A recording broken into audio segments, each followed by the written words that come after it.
Lengo kuu la maonesho haya ya kitaifa ni kuimarisha mitandao ya kibiashara, kufahamiana, kujengeana uzoefu, pamoja na kuimarisha masoko ya bidhaa za sanaa ndani pamoja na nje ya nchi.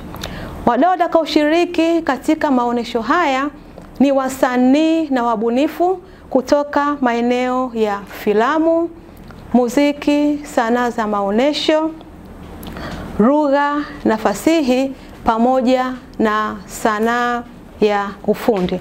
Vile pia wadau hao watatoka katika nchi mbalimbali katika jumuiya yetu ya Afrika Mashariki ambazo ni Kenya, Kongo, Burundi pamoja na Uganda.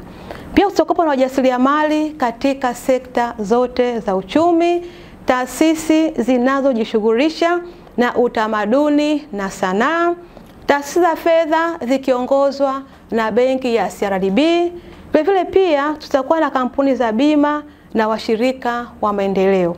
Ndani ya benki ya CRDB tumeweka mifumo na taratibu nzuri za kuhakikisha kwamba zile shughuli wanazozifanya zinaweza kufanyika vizuri kupitia mitandao ya kibenki. CRDB Bank tunajisikia fahari kubwa sana kushiriki katika haya maonyesho, na tutakuwepo kuanzia mwanzo mpaka mwisho kama mkurugenzi alivyoongelea, na tunawakaribisha sana wasanii waje waone huduma za benki ya CRDB, lakini tuko nao kwa ajili ya kuwawezesha. Tupo hapa kwa ajili ya kuwaomba wadau wetu wote, watu wa filamu, watu wa muziki, watu wa sanaa za maonyesho, watu wa sanaa za ufundi na wananchi mbalimbali wajitokeze siku hiyo.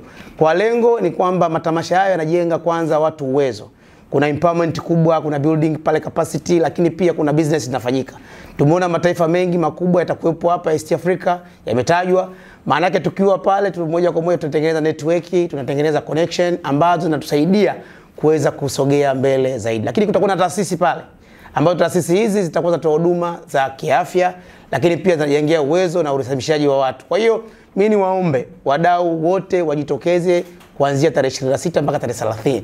Uzuri wake ni bure, hakuna kiingilio cha aina yoyote. Kwa hiyo nipo hapa kwa niaba ya Shirikisho la Filamu Tanzania, lakini mashirikisho mengine yajitokeze na wadau mbalimbali ili tuweze kufanya jambo hili, na kama vitu vilivyokubaliana hiyo ni jambo la kimkakati, kwa sababu hili ndio mwanzo, lakini tunaendelea na matamasha mengi.